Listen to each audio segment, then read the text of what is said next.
Pernah kepikiran nggak sih, ada hewan yang saking tingginya bisa ngintip ke jendela lantai 2, tapi punya rahasia anatomi yang sama persis kayak kita? Nah, hari ini kita bakal bongkar semua keajaiban tentang jerapah, si raksasa lembut dari sabana Afrika. Oke, kita mulai dari sebuah teka-teki ya. Coba bayangin, leher sepanjang 2 meter, tapi jumlah tulangnya sama persis sama leher kamu. Kedengerannya mustahil kan? Ternyata, nggak juga. Dan jawabannya adalah hewan yang bakal kita bahas tuntas hari ini. Yap, bener banget. Jawabannya adalah jerapah. Siap-siap ya, dalam beberapa menit ke depan, kita bakal lihat gimana mereka bisa jadi segede itu, makan makanan yang paling aneh, dan bertahan hidup dengan tidur yang super singkat. Yuk, kita mulai petualangannya. Pertama-tama, kita ngomongin ukuran. Kalau kita bilang jerapah itu tinggi, sebenarnya setinggi apa sih? Jawabannya mungkin jauh lebih besar dari yang kamu bayangin. Jerapah jantan dewasa itu tingginya bisa mencapai 6 meter. Coba deh bayangin, sebuah bangunan 2 lantai. Nah, setinggi itulah mereka. Bisa-bisa mereka natap langsung ke jendela kamar di lantai 2.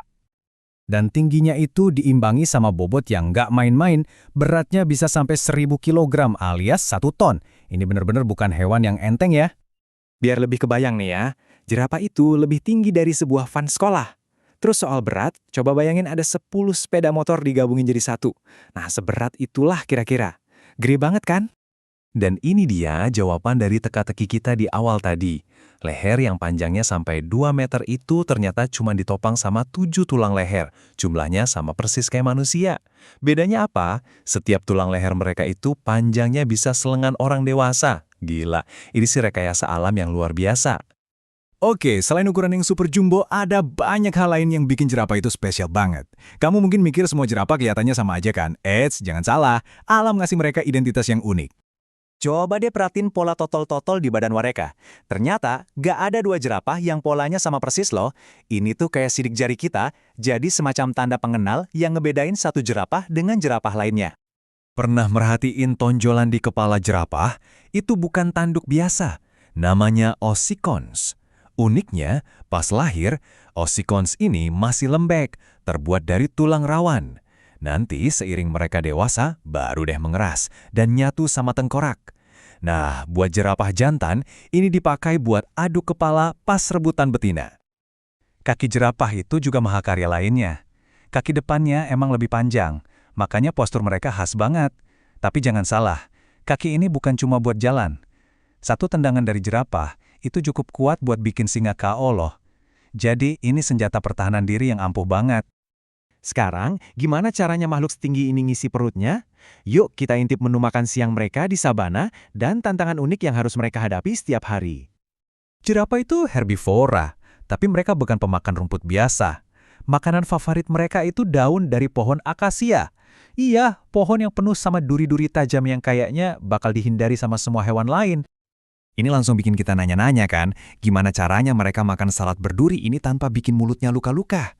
Jawabannya ada di sebuah alat super yang mereka punya. Alat super itu panjangnya bisa sampai 45 cm. Itu lebih panjang dari penggaris yang biasa kita pakai di sekolah. Tapi apa sih sebenarnya benda ini? Ini dia jawabannya, lidah mereka. Lidah jerapah yang super panjang, kuat, dan lentur ini bisa dengan lincahnya muter-muter di antara duri buat metik daun. Oh iya, warnanya yang biru kehitaman itu tuh kayak sunblock alami buat ngelindungin lidahnya dari sengatan matahari pas lagi asyik makan berjam-jam. Keren banget. Kalau makan aja udah kelihatan ribet, minum itu jauh lebih beresiko buat mereka. Buat bisa minum, jerapah harus ngangkang lebar-lebar dengan posisi yang aneh banget, terus nundukin kepalanya yang berat ke bawah.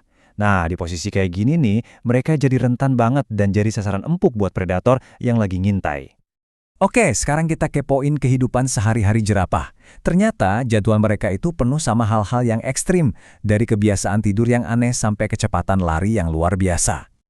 Ini bener-bener gokil sih, jerapah itu cuma butuh tidur total antara 5-30 menit dalam sehari. Singkat banget kan? Tapi giliran ada bahaya, mereka bisa langsung lari ngebut sampai 60 km per jam. Dari istirahat super singkat ke pelari super cepat dalam sekejap. Dan kehebatan mereka itu udah dimulai dari lahir. Bayi jerapah lahir dengan tinggi 1,8 meter. itu udah lebih tinggi dari kebanyakan orang dewasa. Dan yang lebih gilanya lagi, cuma dalam waktu 1 jam, mereka udah bisa berdiri dan jalan, siap buat ngikutin kawanannya. Di bagian terakhir ini, kita bakal lihat sisi lain jerapah yang lebih tenang. Kita akan bahas soal gimana mereka berinteraksi dan kenapa, di balik penampilan yang kuat, para raksasa ini sebenarnya butuh banget perlindungan dari kita. Jerapah itu ternyata makhluk yang pendiam banget. Mungkin karena udah tinggi, jadi mereka bisa lihat bahaya dari jauh tanpa perlu banyak suara. Komunikasinya paling cuma pakai dengungan atau dengusan pelan, dan mereka biasanya hidup dalam kelompok-kelompok kecil yang disebut kawanan.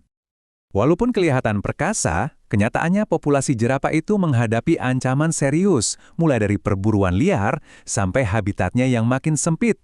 Status mereka sekarang adalah spesies yang dilindungi, yang artinya masa depan mereka itu benar-benar bergantung sama usaha kita semua buat menjaga mereka. Jadi, kita udah lihat betapa menakjubkannya jerapah, dari rekayasa biologisnya, adaptasinya yang luar biasa, sampai kehidupannya yang unik. Ini akhirnya membawa kita ke satu pertanyaan terakhir yang penting. Setelah tahu semua keajaiban ini, apa ya yang bisa kita lakukan untuk memastikan para raksasa lembut ini tetap ada dan bisa menjelajahi sabana untuk generasi-generasi yang akan datang?